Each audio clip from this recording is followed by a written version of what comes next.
Thank you, Tony. It's interesting. I mean, I was listening to the other panelists, and it's amazing that even though we come from such different backgrounds, there's that thread of, of similarity of issues that we face. So, I mean, this sort of platform is so important. As I reflect on my own experiences in the Defense Force, I have to speak a little bit about when I was commanding officer of the Support and Service Battalion. So I realized very early in my career that being me, I could not just represent me. Because I was the most senior female, whenever I speak for, a whole population of people. I speak for women. So whatever I say, redounded to, okay, that's what the women feel. So there was an extra pressure placed on me, or there is an extra pressure placed on me. And everything that I say, everything that I do is looked at in that context. So during my experience as commanding officer, I would display similar leadership traits to my male counterparts. But similar to what Isabel mentioned, I found myself earning nicknames, right? So I would have been called the Iron Lady. I would have been dubbed the Iron Lady. I would have been dubbed the head woman in charge, but with a B. I would have been dubbed, a whole host of names, because I think because there are challenges, I think, in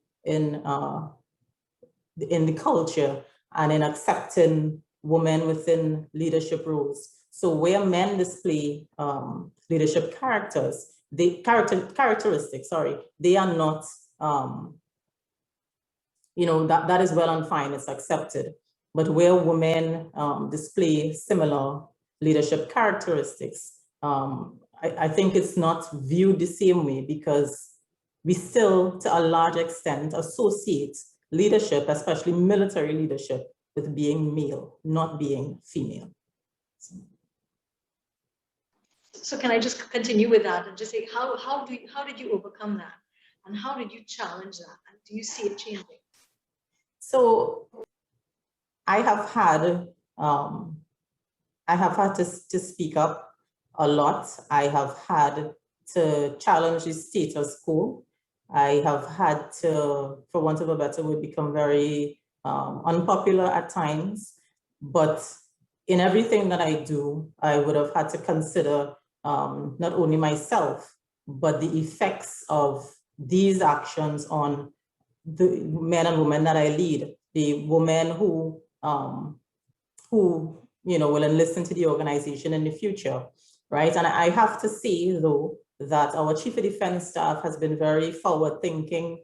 The leadership that we have now have demonstrated a strong desire to really make meaningful changes across the gender equity framework. So we've had several initiatives, and our initiatives continue, right? So you would have seen, I'm the chairman of the CDS Military Women's Initiative, which has sought to really push the boundaries for gender equity. We also have our newest office, which is the Office of the Gender Advisor, which also seeks to integrate issues of gender throughout everything that we do, from operational planning, conducting operations or policies, consideration of gender throughout everything that we do. And it's not something that we would have traditionally done in the past. So I'm seeing that, there are changes, there are improvements, and there's a general desire to improve things.